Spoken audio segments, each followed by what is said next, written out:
ini ya, penurunan tekanan uap, ya kan ya?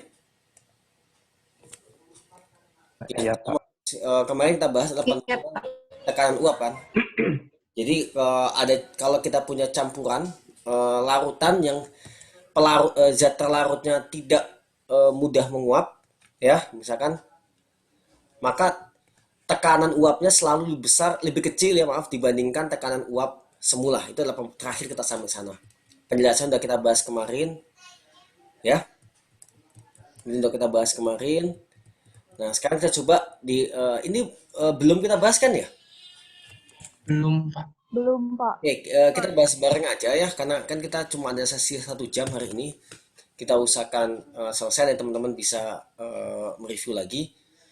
Oke, di sini disampaikan bahwa kita punya gliserin. Gliserin itu biasanya dipakai buat, kalau di kita sih jarang ya, tapi di negara-negara yang musim dingin itu kadang-kadang suhu itu bisa turun di bawah nol. Nah, air itu udah membeku, dan pipa-pipa mesin, kalau air membeku terus dinyalain itu bisa fatal karena ada sumbatan, ya. Makanya Iya. biasanya dikasih zat yang kira-kira bisa membuat agar dia tidak beku. Salah satu adalah gliserin. Nanti itu akan ada di soal yang lain ya, tapi ininya gliserin. Ini kita punya dia densitasnya sekian pada suhu kamar. Tentukan tekanan uap yang dibuat dari gliserin itu, dikatakan dia tidak mudah menguap, ya, non volatil. Campuran antara gliserin 50 mili, ya, dalam 500 ml air. Ini tekanan uapnya. Oke. Eh, jadi diketahui gliserinnya, kalau kita di sini, kalau kita ingin sebentar biar enak, saya tulis dulu sebentar ya. Gliserin, sambil teman coba kerjakan. Gliserin itu rho-nya adalah 1,26 gram per mili. Masanya, volumenya adalah 50 mili. Airnya adalah 500 mili. Tekanan murni air 23,8. Oke. Oke, kelihatan kan papannya? Kelihatan kan ya? Kelihatan, Pak. Kelihatan, kelihatan, Oke. Pak. Kelihatan Pak. Kita punya larutan larutan gliserin di dalam air, ya. Jadi kalau di sini kita bisa, ini adalah solutnya, zat terlarutnya adalah gliserin,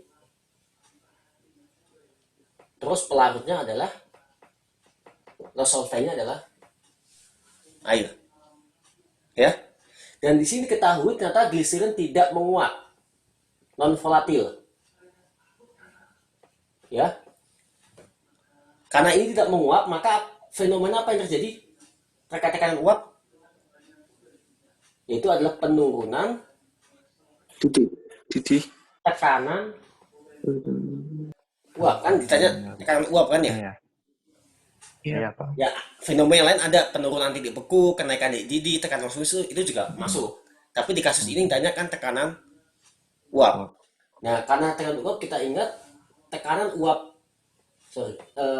larutan itu akan sama dengan fraksi mol pelarut dikali tekanan pelarut murni, ya kan? Di sini pelarutnya adalah air, ya. Berarti pelarut murninya adalah air. Nah, sekarang kita harus nyari fraksi mol pelarut. Fraksi mol pelarut berarti mol air dibagi mol air ditambah mol gliserin, ya kan ya? Iya. iya, Pak. Kita cari mol air. Mol air berarti massa air dibagi mm air. Nah, massa airnya berapa? Diketahui Air dari masa jenis. masa jenis air tuh seringkali nggak dikasih tahu ya, karena kita dianggap sudah tahu. Berapa masa jenis air? Satu. Satu. Berarti 1 dikali 500 dibagi 18. Ini kalau nggak salah sekitar 22. Iya, 22. Ya, karena nggak salah 1000 itu 54 ya, 22 mol. Mol gliserin. Ya, itu adalah massa gliserin dibagi ml gliserin. Ya. 500 sama rho kali V, 550 dikali 1,26 dibagi dengan berapa gliserin itu mm-nya di soal? Bentar. Di soal itu mm-nya nggak dikasih tahu ya. C3H8O3 36 ditambah 8 ditambah 48 berapa ini? Ayo. 92. 92. Come on. 49. Ayo. 92. 52. 92. 92, Pak. 92, Pak. Oke. Jadi ini adalah dibagi 92. Udah. Harusnya di sini ada tinggal kita lanjutkan saja di sininya adalah ya sebagai 92. Kita lihat tinggal setelah itu kita cari fraksi molnya. Ini masuk ke sini, yang ini masuk ke dapatlah fraksi mol, tinggal masuk ke sini. Nah, satuannya gimana? Fraksi mol itu tidak memiliki satuan. Ya. Jadi satuan dari tekanan akan mengikuti satuan dari satuan di sini yang murni. Kalau ini torr maka ini langsung jawabannya torr. Kalau ini ATM maka jawabannya TM karena fraksi mol itu tidak memiliki satuan. Berarti nggak wajib untuk diubah ke ATM dulu, baru dari ATM diubah ke torr lagi. Ya, nggak wajib. Biasanya kalau kita mengerjakan kesetimbangan, kan selalu kita ubah satuannya ke ATM ya. Tapi di kasus ini nggak wajib, karena ini nggak punya satuan. Kecuali kalau yang ditanya dalam bentuk ATM. Ya. Oke, kalau kita lihat perhitungannya, harusnya ada perhitungannya di sini. Ya, mol gliserin sama ya. 0,64 mol air, ya kan? Fraksi mol. Oke. Ini kenapa gini? Ini fraksi, ini salah ya, ini salah. Ya, ini salah. Ini adalah fraksi mol air. Ya. Kenapa? Kan ini mol air. Ya. Ya. Jadi ini adalah mol fraksi mol air. Ini salah di slide ya. Karena ini adalah mol air, ini juga mol air. Mol gliserin adalah yang ini. Ya, oke. Tapi perhitungan ke bawahnya benar, ini cuma salah simbol aja. Oke. Ini udah kita bahas. Ya, karena ini tekanan total adalah penjumlahan dari tekanan A tambah B. Misalkan ini solvent, ini zat larut. Kalau ini nggak menguap, pakai ininya 0. Nah, kan ini kan ya, 0. Maka otomatis karena fraksi mol kurang dari 1, maka P total pasti kurang dari P0 awal.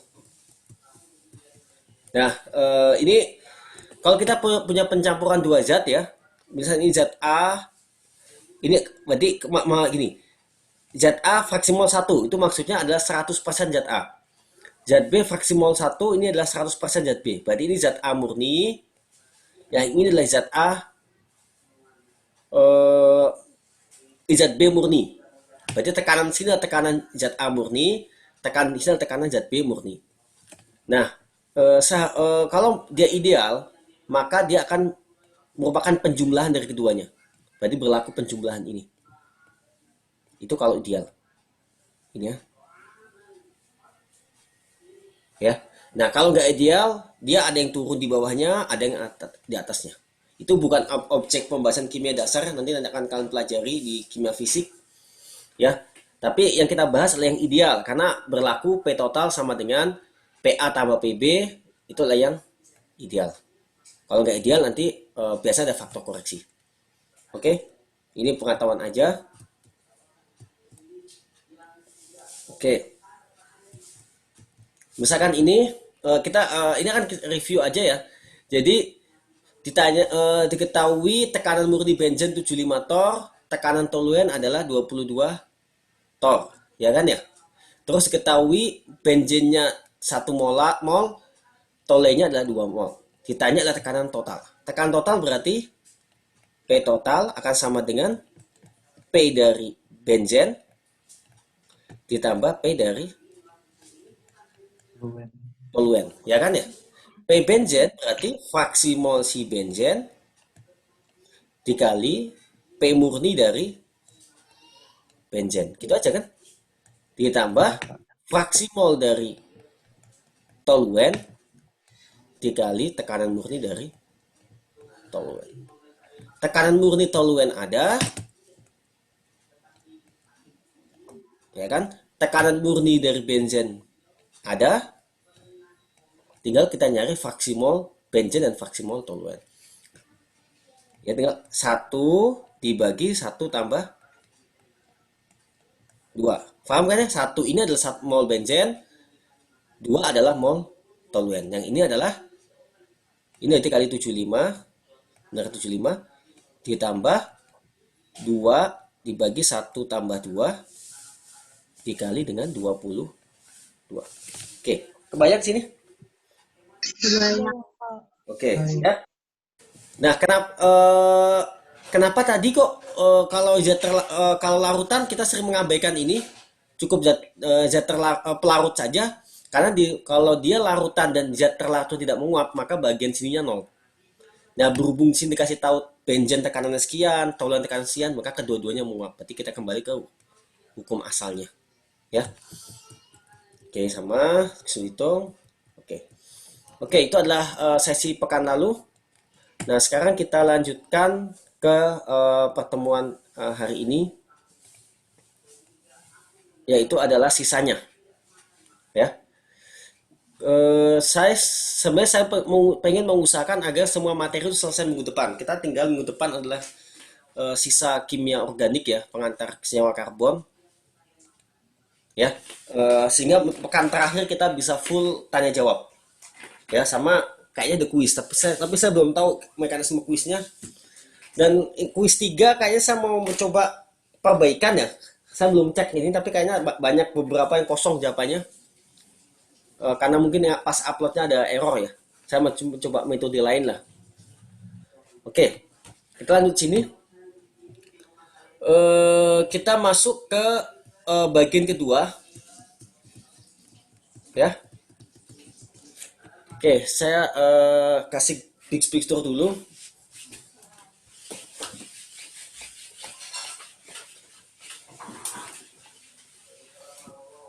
Ya, sifat koligatif kemarin kita udah bahas, definisinya adalah dia sifat fisik yang dia tidak terpengaruh oleh jenis, tapi terpengaruh oleh jumlah zat. Ya, jadi dia tidak terpengaruh jenis, nggak peduli, tapi dia terpengaruh oleh jumlah zat. Nah, yang kita bahas di KIDAS itu ada 4. Satu adalah penurunan tekanan uap. Ini untuk kasus di mana zat terlarutnya tidak menguap, yang kita udah bahas tadi soal gliserin. Yang kedua adalah kenaikan titik didih. Yang ketiga adalah penurunan titik beku. Yang keempat adalah tekanan osmosis. Nah, dua ini, perubahan titik beku dan titik didih itu merupakan turunan dari ini. Ya, nanti kita bahas. Ya, osmosis baru kasus spesial. Ya. Jadi kalau kita udah paham larutan itu tekanannya lebih rendah dibandingkan zat murni, pelarut murni, maka 2 titik ini otomatis adalah konsekuensinya. Nah, kita udah bahas apa itu titik beku. Titik beku itu adalah saat zat secara homogen berubah dari cair ke gas. Ya, itu adalah suhu ya. Suhu di mana zat secara homogen dari cair berubah menjadi gas. Jadi bedanya kalau menguap itu biasanya di permukaan. Ya, kalau menguap di permukaan, tapi kalau udah mendidih, dia akan ada di bagian bawah, bagian tengah. Itulah proses namanya mendidih, titik didih. Kalau ini beku, ini udah dibahas lah di SMA. Ini adalah dari cair ke padat. Nah, ini satu paket sebenarnya. Oke.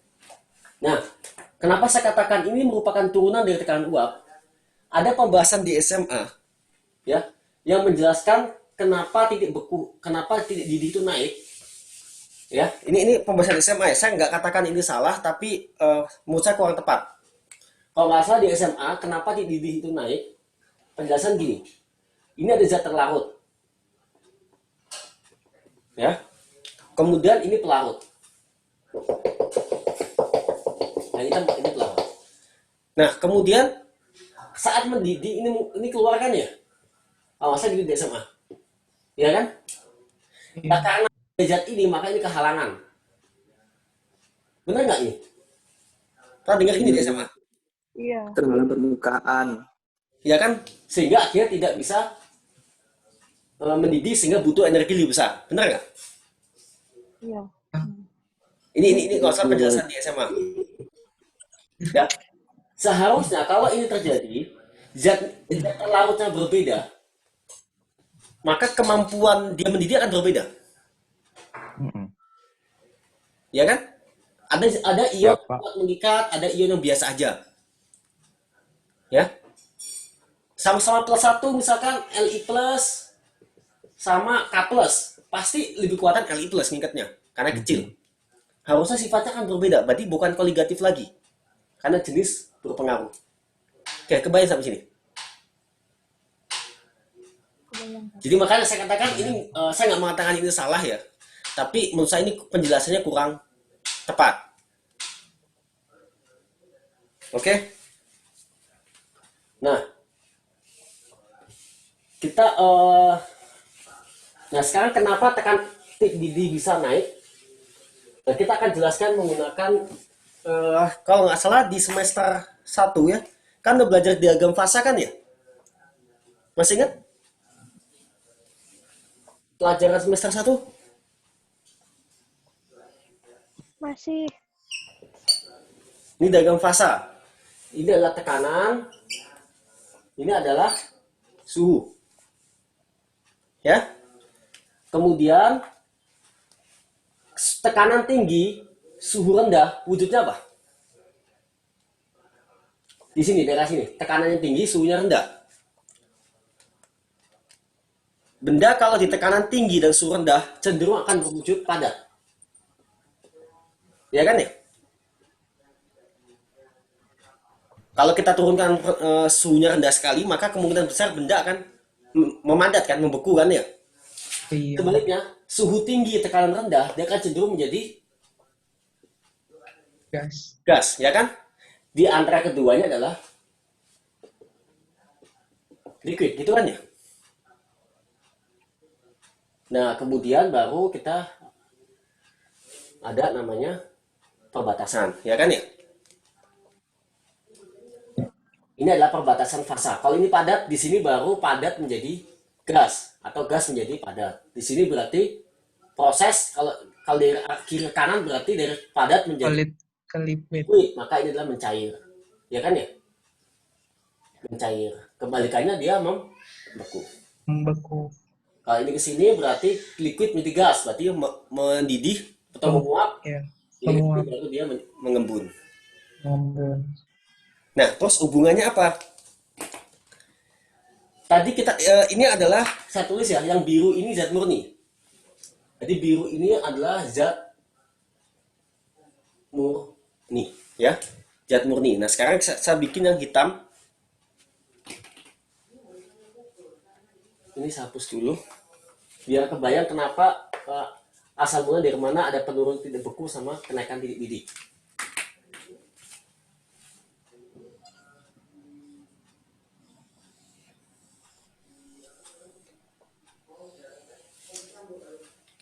Oke.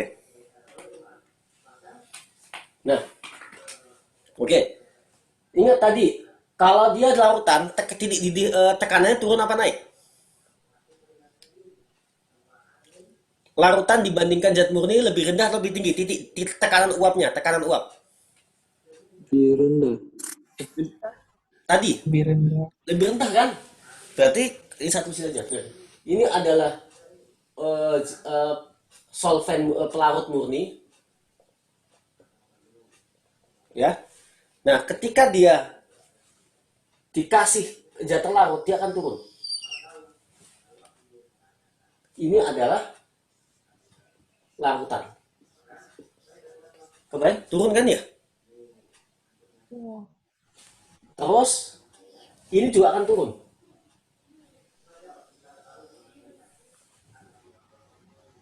Maka ini juga akan turun. Dia geser ke bawah gampangnya gitu. Nah, misalkan ini adalah suhu 100 untuk air. Tekanan, nanti kalau saya tarik sini, ini 1 atm. Di sini air mendidih.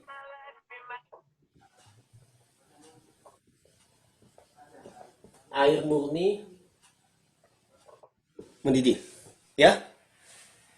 Di 1 atm suhu 100 tepat di sini maka prosesnya mendidih atau kebalikannya uap mengembun.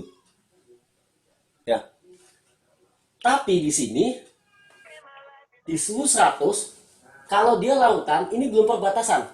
Kelihatan nggak nih? Kelihatan. Belum nyentuh perbatasan hitam. Agar dia mendidih di lautan dia harus geser ke sini. Misalkan 101 gitu ya, misalkan. Ini adalah titik didih lautan. Kelihatan sini? Kelihatan. Yang ini titik didih lautan, ini titik didih air murni. Oh, sekali lagi ya, saat mendidih yang mendidih uap itu cuma pelarutnya ya. Zat larutnya kalau dia nggak ikut menguap dia nggak akan menguap. Makanya air hujan itu nggak pernah rasanya asin gitu kan? Karena airnya saja. Jadi kelihatan bahwa ada pergeseran titik didih. Dari awalnya 100 menjadi misalkan 100 berapa gitu. Nah, fenomena ini kita sebut sebagai kenaikan titik didih.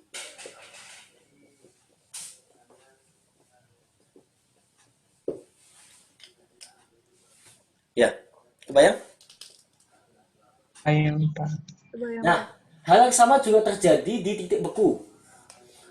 Kalau saya ambil misalkan 1 atm berarti ini yang hitam yang mana ya? Ini ya. Ini ya, saya tarik ke bawah berarti ini adalah 0 derajat. Ini adalah air bekunya air ya. Berarti di sini adalah air membeku. Ya, air membeku. Oke. Tapi untuk lautan, ini belum garis hitam. Kita harus geser ini ke sini, baru dia di sini. Yang ini adalah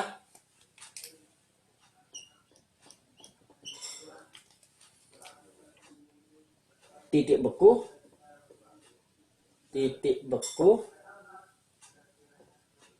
lautan. Kita lihat ada pergeseran, misalkan ini minus 3 itu untuk air ya. Ada pergeseran titik beku. Nah, ini kita sebut sebagai fenomena penurunan titik beku.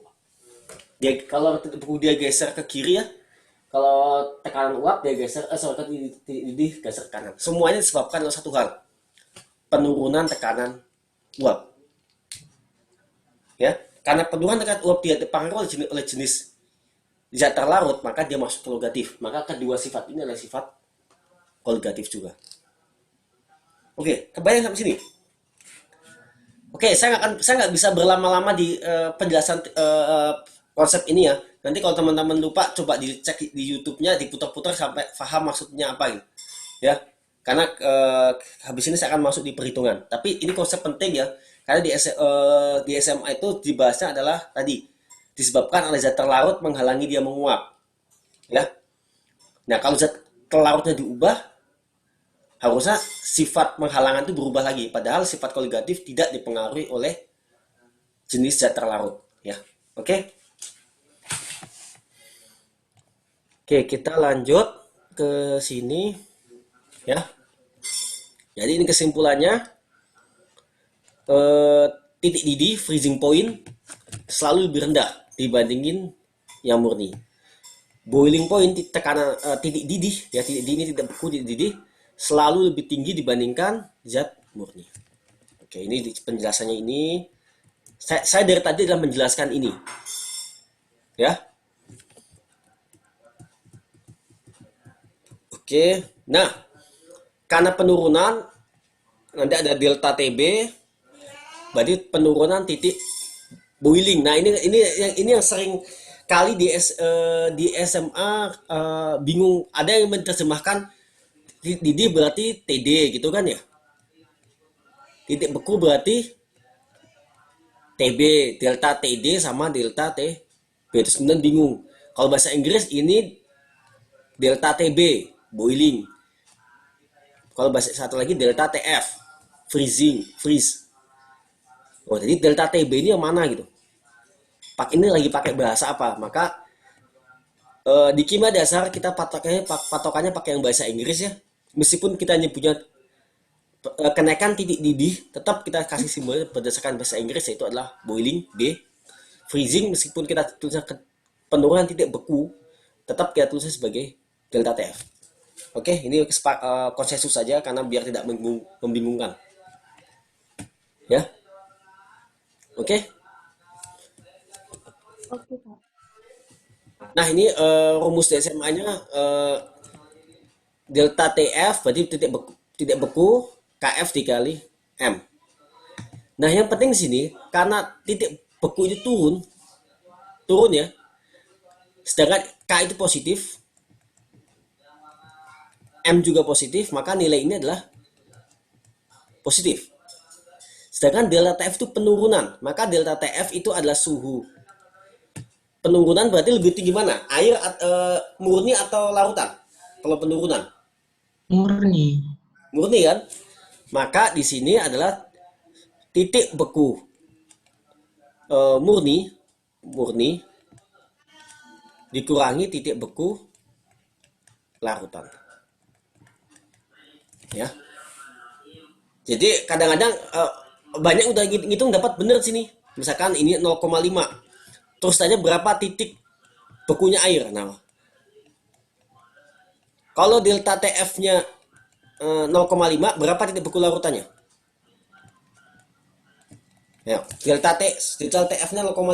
Berapa titik beku larutannya? Untuk air. Titik beku air murni itu adalah 0. Berapa ya? Negatif 0,5. Negatif 0,5 atau plus 0,5? Positif. Plus 0,5. Negatif Negatif atau 0,5. positif? Negatif 0,5. Negatif. Negatif 0,5. Kenapa? Karena penurunan ya. Jadi hasilnya harus lebih rendah untuk zat larutan dibandingkan asalnya. Oke? Nah, titik beku sebaliknya, titik didih sebaliknya.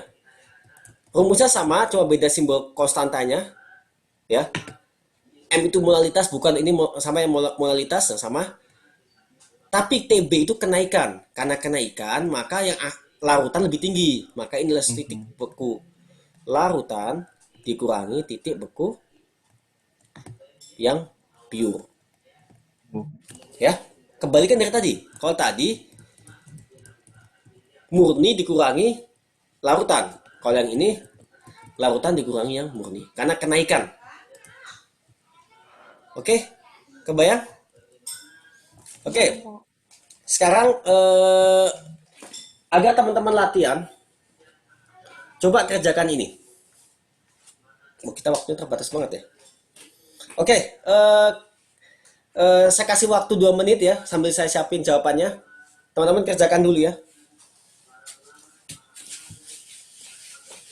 Oke, saya kasih waktu 2 menit, silahkan kerjakan sambil saya siapkan jawabannya biar lebih cepat.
Oke, ini datanya ada yang kurang adalah KF. Ya, Pak. KF air tuh, nah 1,86. Hmm. Ya, KF sama dengan 1,86 derajat Celcius per molar.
Oke, dapatnya berapa? Ayo. Dapatnya? Salah, Pak. Hah? Negatif 29. Oke, negatif 29. Negatif 29,96. Oke. Ya. Ya, hampir sama lah. Hitungan saya 30, dapatnya negatif 30. Jadi kita review sekilas aja. Berarti di sini dikatakan zat pelarutnya air dan zat pelarutnya adalah ethylene glikol. Nah, kalau nggak dikasih tahu, kembalikan ke asumsi dasar bahwa air itu pelarut, ya. Kalau ada campuran yang melibatkan air. Nah, karena kita yang tidak beku, penurunan tidak beku kita ingat tadi bahwa delta TF sama dengan KF dikali molal dari si zat terlarut. Ya, zat terlarutnya adalah si etilen. Ya sudah, kita cari dulu molalnya. Molalnya adalah kemarin kita bahas mol etilen dibagi massa pelarut dalam kilo. Nah, mol etilen kembali massa dibagi mm dari etilen. 100 dibagi 62 sama dengan 1,6. Ya kan ya? Di 1,6. Kemudian massa air soal dikasih tahu ada 100 gram. Karena dalam kilo maka kita ubah menjadi 0,1 kilo. 1,6 dibagi 0,1 adalah 16 molal. Baru kita masukkan ke sini. Ini pasti dikasih tahu ya. Ini data KF sama dengan KF 1,86 data. Kemudian dikali dengan molalnya dapatnya 30. Nah, yang sering salah, banyak yang dapat sampai segini. Oh, berarti tidak beku larutannya 30. Nah, banyak gitu. Lupa bahwa ini penurunan. Karena penurunan pasti lebih rendah dibandingkan awalnya. Awalnya air 0, kalau dia turun harusnya negatif dong. Maka kita tulisnya dikurangi 30, dapatnya minus 30. Ya, mungkin ada minus 29, itu cuma masalah pembulatan. Tapi yang poin penting sini lagi. Ini penurunan. Ya, minus. Oke. Oke, kita lanjut. Kalau nanti ada yang butuh review, nanti bisa dicek di YouTube-nya atau di slide-nya juga ada penjelasan cara ngitungnya. Oke. Sekarang coba yang ini. Saya nggak akan mengejar osmosis selesai hari ini ya, karena saya pengen kita latihan, perbanyak latihan ya. Karena osmosis cepat insya Allah selesai. Coba sekarang kerjakan ini dulu. Saya kasih waktu 3 menit. Nah, ini sedikit lebih kompleks ya, karena yang ditanya adalah mm. Ya, jadi kita tahu bahwa delta TB sama dengan KB dikali molal dari zat terlarut. Ya kan? KB-nya ada nih. Ya kan ya? Terus delta TB berarti karena ini kenaikan titik didih, maka titik didih larutan dikurangi titik didih murni. Ya kan? Titik didih larutan ada.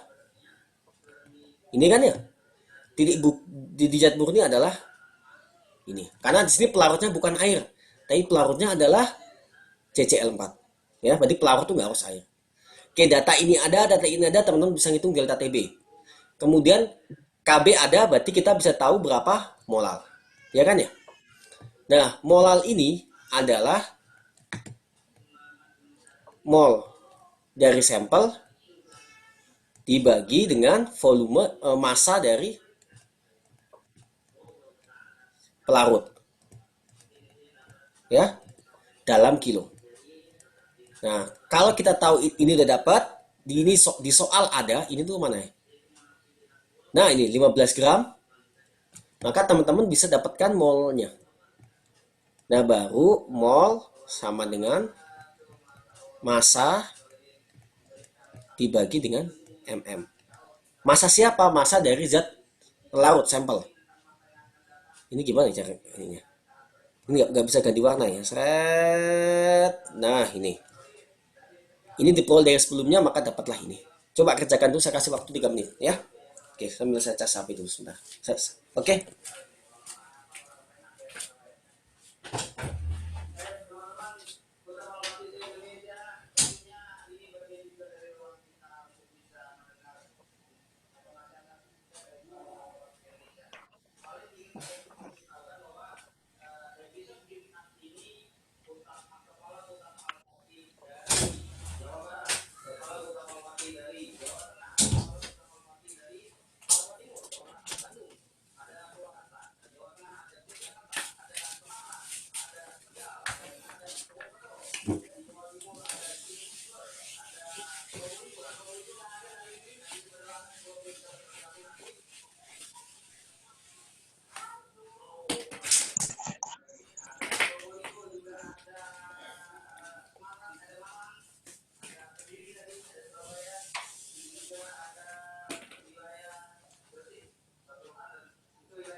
Oke, dapatnya berapa?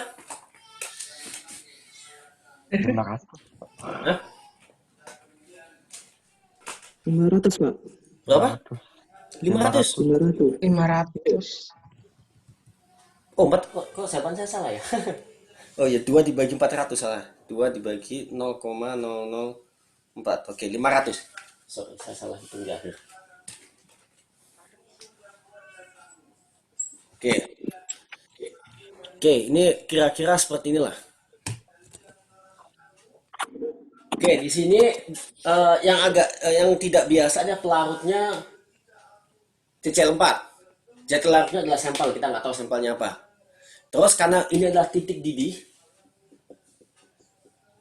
ya, berlaku delta TB sama dengan KB kali molar dari sampel. Nah, delta TB itu pasti positif ya. Maka ya kalau lupa di otak-atik aja, yang penting dapatnya positif. Ya, 1,36. KB-nya ada di soal, molalnya kita cari. Nah, dapat molar. Dan kita ingat molar itu adalah mol dari sampel dibagi massa dari pelarut. Nah, kita bisa hitung, yang penting adalah massa pelarut dalam kilo, dapatlah mol dari sampel. Nah, begitu dapat mol dari sampel, kita ingat, oh, mol itu adalah massa dibagi mm. Jadi kita bisa dapat mm-nya. Jadi mundur berpikirnya. Oke? Kalau nanti lupa, coba di-review lagi di rekamannya nanti di YouTube. Ya, di slide juga ada perhitungannya. Oke? Kita lanjut. Oh, ini perhitungannya ada. Nah, sekarang kita tadi bahas ya, bahwa sifat koligatif tidak dipengaruhi oleh jenis zat. Ya. Jadi kalau kita ngitung sifat koligatif dari larutan gula sama larutan NaCl harusnya sama. Tapi ternyata kalau kita hitung, kalau kita punya 1 molal dengan delta TKF segini, maka delta TF-nya harusnya adalah 1 dikali 1,86 ya, sama dengan 1,86 derajat Celcius. Titik F-nya adalah min 1,86. Nggak peduli zat terlarutnya apa, tapi titik beku dari air adalah min 1,86 kalau konsentrasinya 1 molal, ya kan? Tapi ternyata untuk kalau kita pakai larutan elektrolit, hasilnya berbeda. Dapatnya minus 3,37. Padahal definisi sifat koligatif, zat terlarut itu tidak mempengaruhi, ya kan? Ini kok beda zat, beda lagi sifat delta TF-nya gitu. Nah, ternyata yang mempengaruhi tetap bukan jenis zatnya, tapi jumlah zatnya yang berbeda. Kalau kita punya gula, karena dia non elektrolit, maka di larutan kalau kita punya 1 buah gula, dia akan tetap menjadi 1 buah gula. Tetap 1. Tapi kalau kita punya 1 NaCl, di larutan dia akan jadi 1 Na plus dan 1 buah Cl min. Di sini totalnya adalah sekarang menjadi 2 buah zat. Menjadi 2 buah zat, 2 buah. Kita nggak peduli Na plus sama Cl min, yang jelas ada 2 buah zat sekarang. Karena sifat koligatif nggak peduli dengan jenis zatnya apa. Kebayang sampai sini. Kenapa di elektrot bisa lebih besar dibandingkan non elektrolit? Karena ada jumlah zatnya beda. Ya, ini 1 NaCl dari 2 zat. Nah, berarti kalau kita punya 1 molal NaCl, realnya bukan 1 molal tapi 2 molal zat, yaitu ion. Ya. Berarti aslinya kalau kita punya 1 molal NaCl di larutan bukanlah 1 lagi tapi jadi ya 2. Sehingga kalau kita masukkan 2 molal dapatnya 3,7, dia akan mendekati eksperimen. Ya.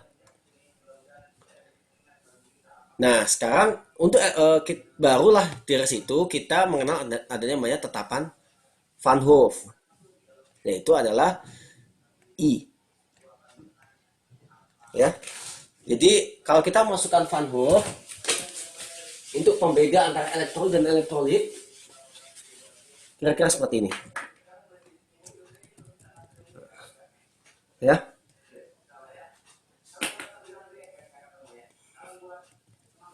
Jadi kalau Van Hove, jadi kita tulis ini yang sifat koligatif ya.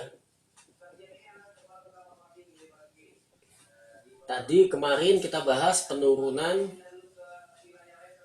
tekanan uap, yaitu kemarin tekanan dari larutan sama dengan fraksi mol pelarut dikali pelarut murni, ya kan ya? Yang kedua adalah kenaikan titik didih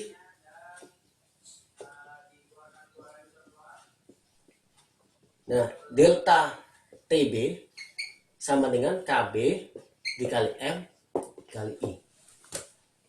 Ya, sekarang ada namanya variabel I. Ketiga, penurunan titik beku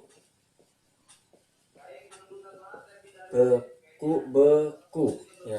Delta TF sama dengan KF dikali M dikali I. Jadi ada I. Nah, itu apa? Itu adalah kalau secara eksperimen ya, untuk non elektrolit itu akan sama dengan 1. Ya. Kalau untuk elektrolit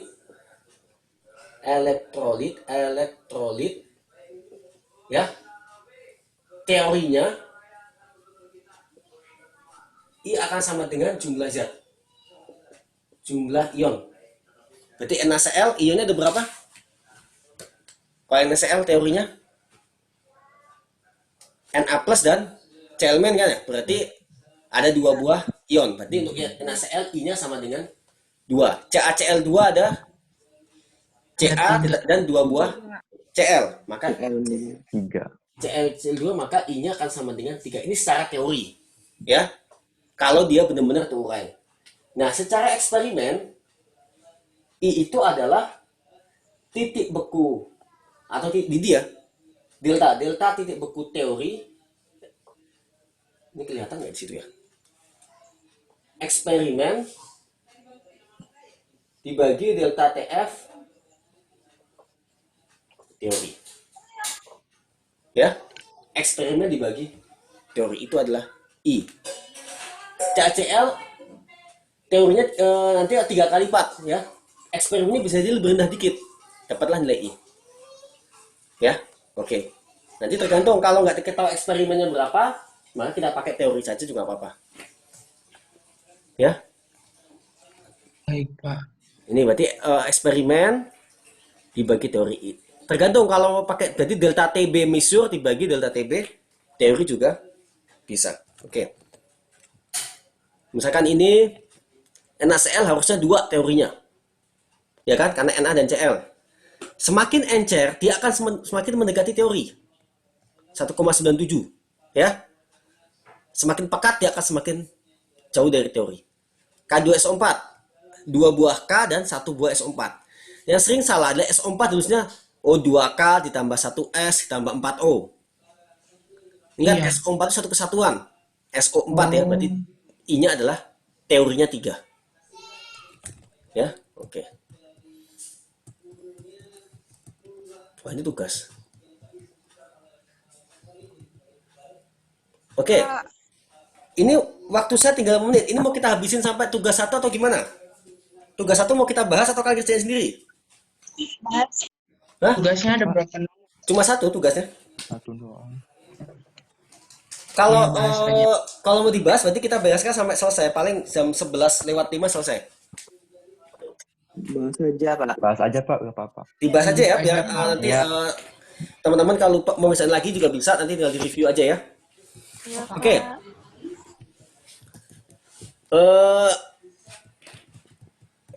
Nah ini diketahui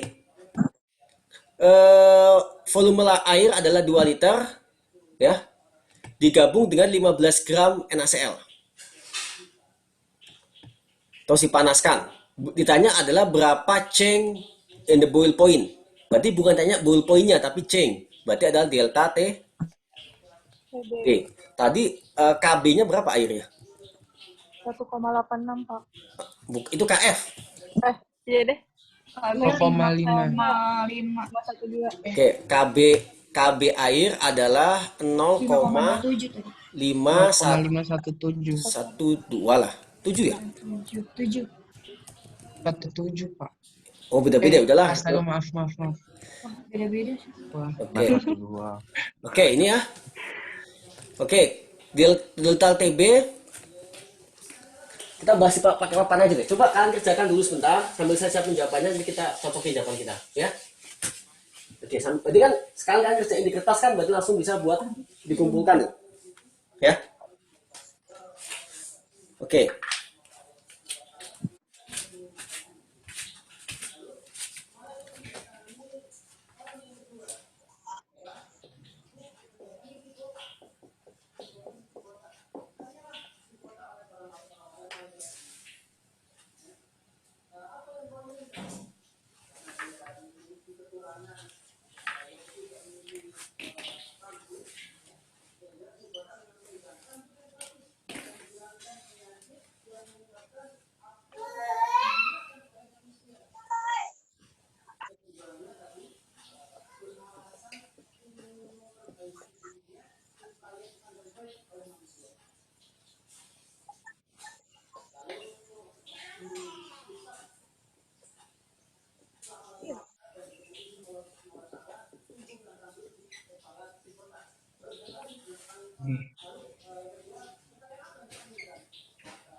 ini. Iya.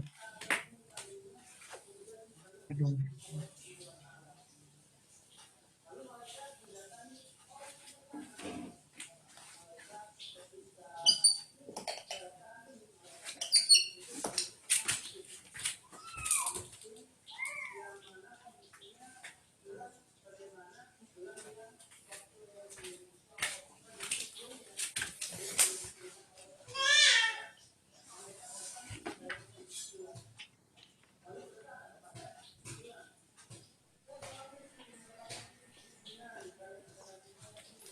Oke.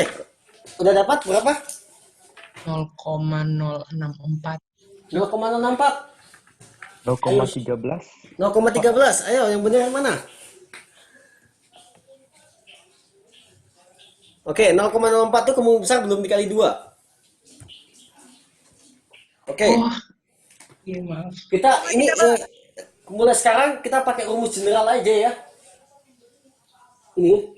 Baik, kalau KF berarti tinggal dikali sama delta TF KF MI, kalau delta TB berarti delta TB KB kali M kali I. Tinggal kalau non elektrolit kasih I-nya sama dengan 1 gitu aja. Ini lebih general. Ya. Nah, sekarang sama KB-nya ada, karena ini data ya. Kemudian N-nya kita cari seperti biasa. Molal adalah mol dibagi massa kan ya. Kemudian massa dari NaCl. Mol dari NaCl adalah 15 gram dibagi dengan 58 mm-nya ya kan ya.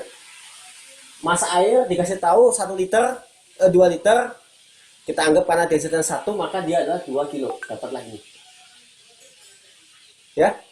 Nah, sekarang I-nya berapa?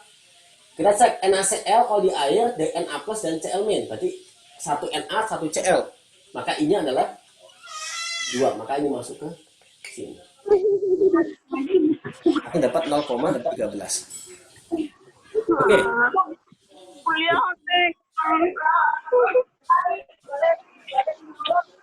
Halo, Oke, Pak. ini suara siapa ya? Ya Pak, Ya, Pak. saya tahu Pak. Oke, ada pertanyaan terkait ini? Terkait tugas 1? Ya, ada. Gak ada, Pak. Oke, nggak, karena udah nggak ada, paling kita akan akhirkan sampai slide ini. Untuk Pak, semua, saya mau tanya, Ding. yang mana? Saya Mutmainah. Ya, mau nanya. Itu faktor Van Hoff-nya pengalinya ke fraksimol di cuma yang terlarut doang ya? Fraksimol. Iya. Oh, untuk yang kenaikan titik perubahan tekanan uap berarti ya? Iya. Ya, di fraksimol di. Nah, kalau untuk perubahan tekanan uap, jadinya complicated ngitungnya. Saya kasih gambaran dikit ya. Ini berarti udah di out of context ini ya. Kita punya misalkan larutan NaCl di kasus ini ya, berarti fraksimol air sekali kasus ini, maka kan mol air dibagi mol total. Ya kan ya? Iya. Mol air berarti 2 dibagi berapa ini? 2000 dibagi 18, kita 108. 108. Nah, biasanya kan 108 ditambah tadi berapa ya? 15 dibagi 58 berapa ini? Berapa Pak? 15 dibagi 58 berapa? NaCl? 0,26. 0,25. Ya, biasanya kan kita cuma gini doang kan ya? Ini air, ini adalah NaCl. Ya kan? Ya, Pak. Berhubung dia elektrolit, maka ini kita kasih I di sini. Karena dia bukan lagi 0,2, tapi 2 kali lipatnya. Atau kalau mau tulis Na plus ditambah 0,25 ya tadi. Iya. Sama aja. Ya, berarti yang dikali I-nya adalah di sininya. 0,25 I. Oke, kebayang? Berarti bukan fraksi mol yang dikali, tapi molnya yang dikali. Nah, perhitungannya akan lebih berubah lagi. Oke? Ini untuk fraksi mol ya. Berarti mengubah gimana fraksi mol kalau dia elektrolit ya, seperti ini. Yang berubah adalah di sininya. Oke? Jadi kita nggak bisa bilang, oh fraksi mol dari NaCl 0,1. Kalau elektrolit maka tinggal dikali 2 gitu. Nggak bisa. Karena kalau kita coba di sini fraksi mol NaCl berarti mol NaCl 0,25 dikali I juga kan? Dibagi dengan 108 ditambah 0,25 dikali I juga. Oke, kembali sini. Ya. Jadi fraksi mol untuk elektrolit bukanlah I dikali fraksi mol zat terlarut awalnya untuk ya. Oke. Ada pertanyaan lagi? Pak, mau nanya, Pak. Yap. Kalau untuk pengalih faktor Van Hoff buat yang elektrolit lemah, berlaku juga nggak, Pak? Berlaku juga, tapi nilainya misalkan contoh, saya sini saya punya asam asetat CH3COOH. Kalau dia terurai sempurna kan H+ sama CH3COO-. Kalau dia sempurna kan berarti ini 2. Kalau dia sempurna, ya kan? Tapi kita tahu bahwa ini tuh nggak sempurna. Karena nggak sempurna, maka nggak semuanya menjadi ini. Nah, perhitungannya akan agak lebih kompleks ya. Tapi ini saya kasih gambaran dasarnya aja. Ya. CH3COOH menjadi CH3COO- ditambah H+ gitu kan ya. Nah, kemudian ICE. Nah, kan gini kan ya. C awal nggak ada. Min X X. Masih ingat ini kan ya? CA min X. Nah, maka konsentrasi akhir itu adalah CA min X ditambah X ditambah X. Totalnya ya, konsentrasi total. Total. Ini pengayaan ya. Saya nggak yakin ini keluar di ujian. Ya, maka Ca ditambah X. Ca itu bukan kalsium, tapi konsentrasi awal ditambah X. Nah, X kalian tahu kan? Kalau kita bisa pakai X adalah AK Ka dikali Ca. Ya kan ya? Oke, kebayang sini? Nah, I-nya berapa? Ya tinggal I sama dengan C total dibagi dengan C awal. Ya. Misalkan ini 0,25 dapatnya I 0,28, berarti 0,28 dibagi 0,25 dapatnya I-nya dapat. Oke, kebayang?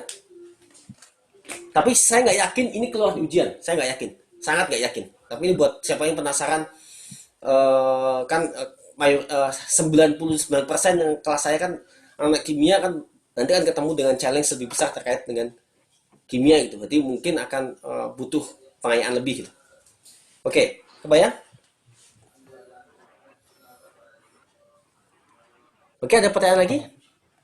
Maaf Pak, berarti ada hubungannya sama itu nggak sih Pak, yang derajat Iya, ionisasi? derajat ionisasi. Derajat ionisasi itu akan berhubungan juga dengan tetapan asam basanya. Ya, Oh, ya. Makasih Pak. ya, sama-sama. Oke, setelah ini harusnya kita langsung masuk. Oh, udah ada jawabannya yang ngapain kasih tugas ya? Osmosis akan kita bahas hari Selasa sekalian kimia organik. Ini nggak saya bahas, tapi ini teman-teman bisa langsung lihat. Ya, sederhana lah ya. Delta TF sama dengan delta TB KB kali M kali I, ya kan ya? Delta TB-nya adalah 101 dikurangi dengan 100 kan ya? Dapatnya ini, ya kan? Ini adalah delta TB-nya. Udah, M-nya ada, bisa dicari. KB-nya ada, I-nya yang dicari. Ya. Oke. Paling kelas kita akhir sampai di sini. Kalau ada pertanyaan lagi silakan tanya di grup WA, atau malu bertanya silakan buka aplikasi Slido. Saya cek hingga saat ini nggak ada satupun yang bertanya. Ya. Kalau nanya silakan. Kalau ada soal susah difoto aja, nanti kita bahas bareng-bareng di grup. Oke? Oke, itu aja dari saya. Terima kasih banyak. Assalamualaikum warahmatullahi wabarakatuh. Waalaikumsalam warahmatullahi wabarakatuh. Terima kasih Pak. Assalamualaikum warahmatullahi wabarakatuh. Terima kasih banyak, Pak. Thank you.